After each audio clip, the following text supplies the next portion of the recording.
श्री नवनाथ भक्तिसार मराठी अनुवाद अध्याय 36. यमाकडून रेवणनाथ कैलासास गेला. कैलासद्वारावर शिवगणांनी त्याला अडवले. त्याचे आणि रेवणनाथाचे मोठेच अस्त्रयुद्ध झाले. त्यांनी 8 अस्त्रे एकदम सोडली तर भस्माच्या एकाच चिमटीने भैरवांना हतबल केले. ते शंकरांना समजताच नंदीवर बसून शंकर धावला. त्याला येताना पाहून रेवणाने वाताकर्षक मंत्र भस्माद्वारे फेकले. शिव आणि शिवगण नंदीसह मूर्छित केले. तेव्हा गंधर्वांनी रमापती विष्णूला त्वरेने जाऊन ते वृत्त सांगितले. तेव्हा तातडीने तेथे येऊन विष्णूने रेवणाला विचारले, का रे बाबा, एवढा आकांत का मांडलास? तेव्हा रेवणनाथ म्हणाला, सरस्वती ब्राह्मणाच्या 7ही पुत्रांचा शंकराने संहार केला. मी त्या मुलांना परत घेऊन जाणार. संजीवनी मंत्राने त्या ब्राह्मणाचा 7वा पुत्र जिवंत करणार. विष्णू म्हणाला, रेवणनाथा, त्या 7ही पुत्रांची जीवात्मे तुला देतो, पण त्यांच्यासाठी आता तुलाच देह तयार करावे लागतील. रेवणाने ते मान्य केले. मग त्याने आपली अस्त्रे आवरून घेतली.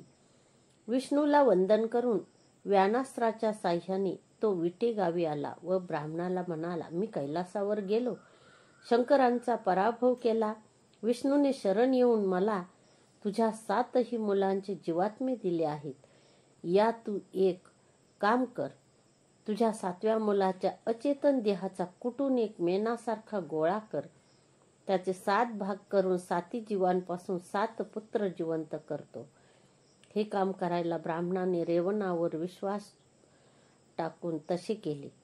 मग त्या 7 गोळ्यांमध्ये जीव घालून रेवणनाथाने 7 पुत्र उत्पन्न केले. त्या ब्राह्मण दाम्पत्याला फार आनंद झाला. 7 मुलांची नावे सारंगीनाथ, जोगीबानाथ, निजानंद, दीनानाथ, नयननाथ, यदुनाथ, निरंजननाथ व गहिनीनाथ अशी ठेवण्यात आली. ते रेवणनाथाचे शिष्य झाले. विटेगावी रेवणसिद्धाचे स्थान अजूनही आहे. ही कथा श्रवण केल्यास संतती जगेल, अल्पायुषी मरणार नाही, असे गोरक्षनाथाचे वचन आहे. नवनारायणांचे अवतार कलियुगात होणे आधी ठरलेच होते. सरस्वतीविषयी ब्रह्मदेवाच्या मनात प्रेम उत्पन्न होऊन त्याचे तेज पतन झाले.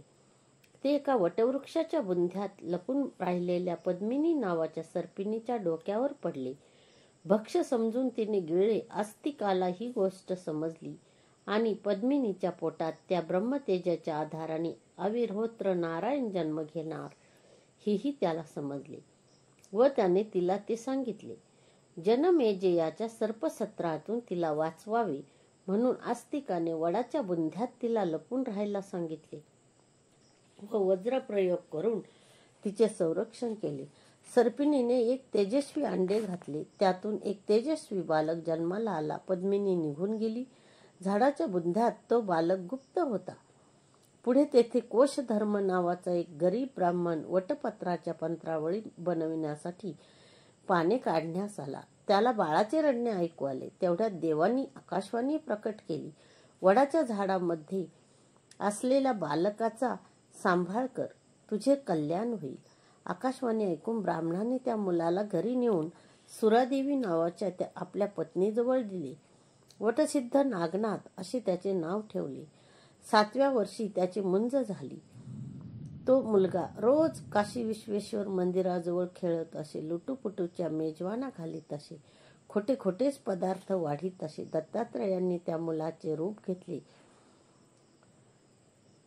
दत्तात्रयांनी एका मुलाचे रूप घेतले. ते त्या मुलात मिसळून, मी अतिथी आलो आहे, मला अन्न मिळेल का, असे विचारले. तेव्हा तू नको येऊ आमच्यात, चल, असे म्हणून मुले त्याला हुसकावून लावू लागली. नागनाथाने त्याला अतिथी मानून जेवायला घातले. त्याची मनानेच पूजा केली, गंध लावले. अभिनयपूर्वक सर्व त्याचा विनय आतिथ्य पाहून दत्तात्रयांना वाटले, हा अविर्होत्र नारायण आहे हे ओळखले. त्यांनी त्याला सिद्धी दिली. तुला हवासा वाटेल तो अन्नपदार्थ इच्छेने उत्पन्न होईल. यापुढे सर्वांना खरोखरीचे अन्न खायला घाल. त्यावेळी नागनाथाने खरोखरीच सर्व मुलांना पक्वान्नाचे जेवण दिले. हे सर्व प्रकार कोशधर्माला साहजिकच कळले. कोशधर्माने मुलाला सगळे विचारले. ही सिद्धी कोणी दिली? आमच्या लुटूपुटूच्या खेळात एक अनोळखी मुलगा आला. त्याला मी मनानेच पूजा करून जेवायला मनानेच घातले. तेव्हा त्याने मला ही सिद्धी दिली. नागनाथ म्हणाला. कोशधर्म त्याला म्हणाला, तो भगवान दत्तात्रय होता. तुझ्यावर त्याची कृपा झाली. नागनाथ चकित झाला. नागनाथाला दत्तांच्या भेटीची फारच उत्कंठा वाटू लागली. त्याने दत्तांचा शोध घेण्यास सुरुवात केली. कोल्हापुरात लोक त्याला सांगू लागले, दत्तगुरू केव्हा तरी गुप्तपणे भिक्षा मागून निघून जातात. दत्तगुरू या पुण्यक्षेत्रातच फक्त अन्न घेतात. नागनाथान ठरवले की कोल्हापुरात आपण गावभोजन घालावे. गावात कोणाकडे अन्न न मिळाल्याने दत्तगुरू इथे येतील. मग त्यांची आपली भेट होईल. नागनाथाने देवीच्या पुजाऱ्याला सिद्धीने अन्नाच्या व सोन्याच्या राशी निर्माण करून दाखवल्या व त्याला गावभोजनाची तयारी करण्यास सांगितली. फलश्रुती या अध्याय पठनाने सर्पदंश, विंचूदंश बरे होतील. श्री नवनाथ भक्तिसार मराठी अनुवाद अध्याय 37. नागनाथाने पुजाऱ्याकडून कोल्हापुरातील सर्वच लोकांना 2 वेळा जेवणावळ घालण्याविषयी दवंडी पिटवली. दररोज गावजेवण सुरू झाले. नागनाथ मात्र दत्तगुरू केव्हा भेटतील याची वाट पाहत होता. कोरडी भिक्षा मागूनच एकदा दत्तगुरू निघून गेले. आपण काशीत ज्याला अन्नसिद्धी दिली तोच नागनाथ नेमका कोल्हापुरात येऊन अन्नदान करतो आणि तेही माझ्या भेटीसाठीच, असेही दत्तगुरूंनी ताडले. पण त्यांनी कोरडी भिक्षा मागितली व ते निघून गेले. दत्त भेटत नाहीत म्हणून नागनाथाने चौकशी चालवली. कोणी भिक्षेकरी येतो का? लोक म्हणाले, एक भिक्षेकरी कोरडी भिक्षा मागून निघून जातो. मग नागनाथ म्हणाला, तो परत आला की मी देऊन ठेवतो ती कोरडी भिक्षा त्याला घाला. पण देताना असे सांगा की नागनाथाने दिलेल्या दाण्यातलेच दाणे आम्ही देतो.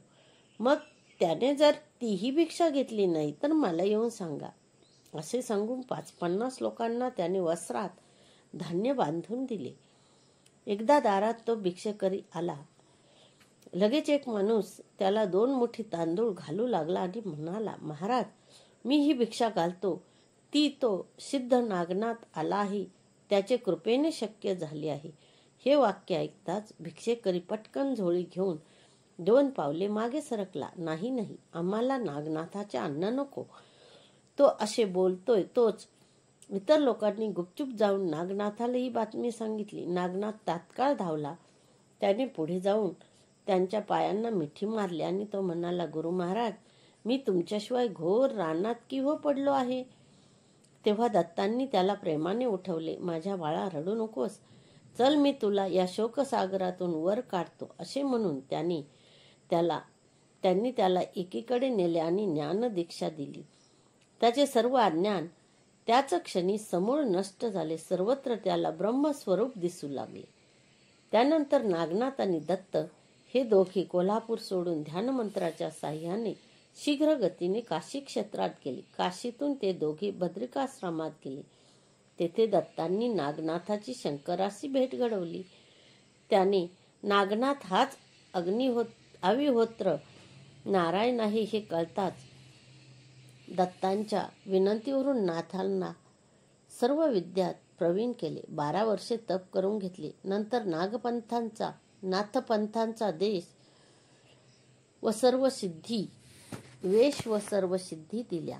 मग वरदान देणाऱ्या सर्व देवांना नाथाने संतुष्ट केले. दत्तांनी नंतर नागनाथाला तीर्थयात्रा करण्यास पाठविले. दत्त गिरनार पर्वतावर गेले. नागनाथ गावोगावी हिंडू लागला. तो बालेघाटात आला. त्याचा प्रभाव लोकात फारच वाढला. लोकांच्या आग्रहावरून तो वडवाल या गावी राहू लागला. पुढे एकदा त्याची कीर्ती ऐकून मच्छिंद्रनाथ त्याची भेट घ्यायला तेथे आला. तो मच्छिंद्रनाथाच्या पाया पडला.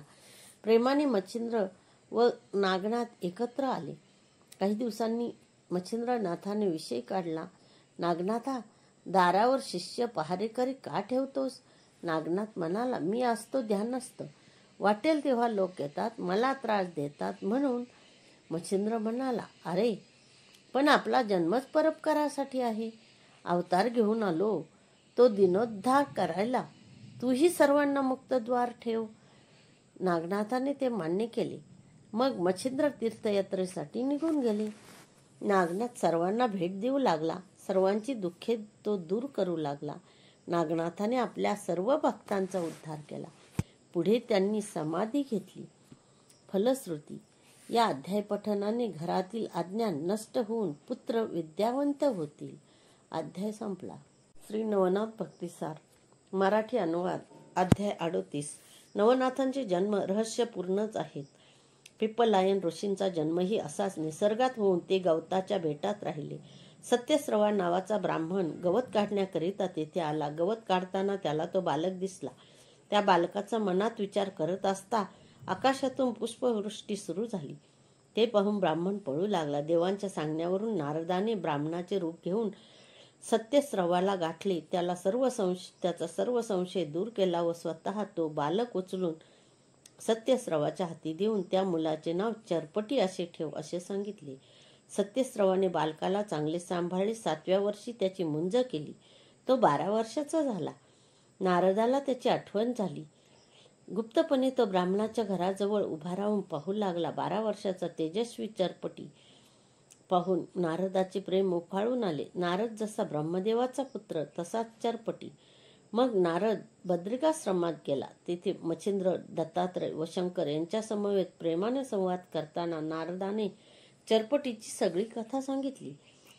तेव्हा शंकर दत्तात्रयांना म्हणाले, अत्रिसुता, नवनारायणांप्रमाणे आता चरपटीला सर्व विद्या शिकवणार ना? दत्तात्रय म्हणाले, महादेवा, अनुताप झाल्याशिवाय योगविद्या निवृत्ती यांचा अधिकार कोणाला प्राप्त होत नाही, म्हणून त्याला दीक्षा द्यायला अजून वेळ आहे. नारदाने चरपटीच्या वयाच्याच एका ब्राह्मण मुलाचे रूप घेऊन सत्यस्रवाचे दार ठोठावले. दार उघडून सत्यस्रवा बाहेर आला.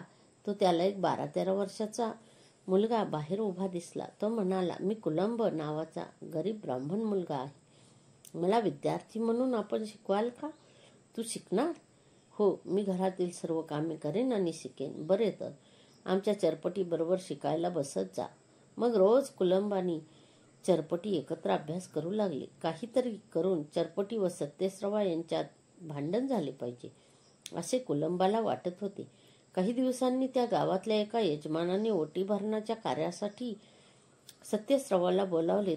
तेव्हा तो पूजा करीत होता, म्हणून त्यांनी चरपटीला व कुलंबाला पाठवले. चरपटीने सर्व धर्मकार्य व्यवस्थित पूर्ण केले.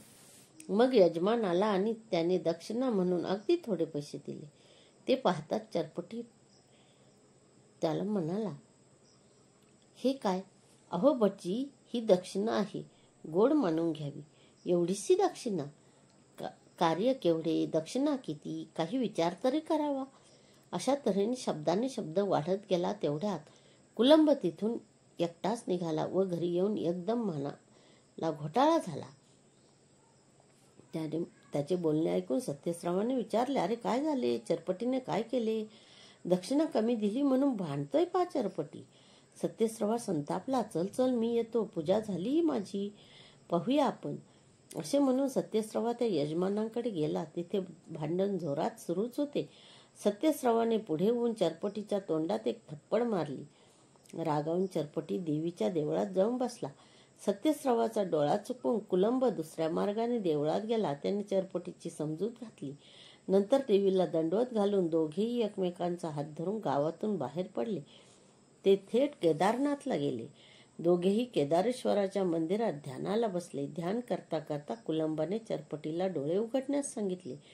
चरपटीने डोळे उघडून बघितले. समोर तेजपुंज ऋषी उभे होते. कुलंबाऐवजी नारद दिसले.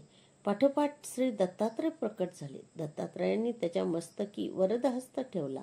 चरपटीला तत्काळ ब्रह्मसाक्षात्कार झाला. त्याने यामागे कैलासनाथही प्रकट झाले. चरपटी धन्य झाला. नंतर शंकरांनी त्याला प्रेमाने जवळ घेतले आणि श्री दत्तांना सांगितले, याला सर्व विद्या द्या.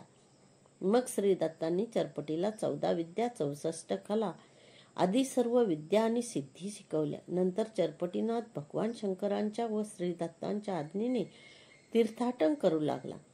त्याने आपला शिष्य संप्रदाय वाढविला.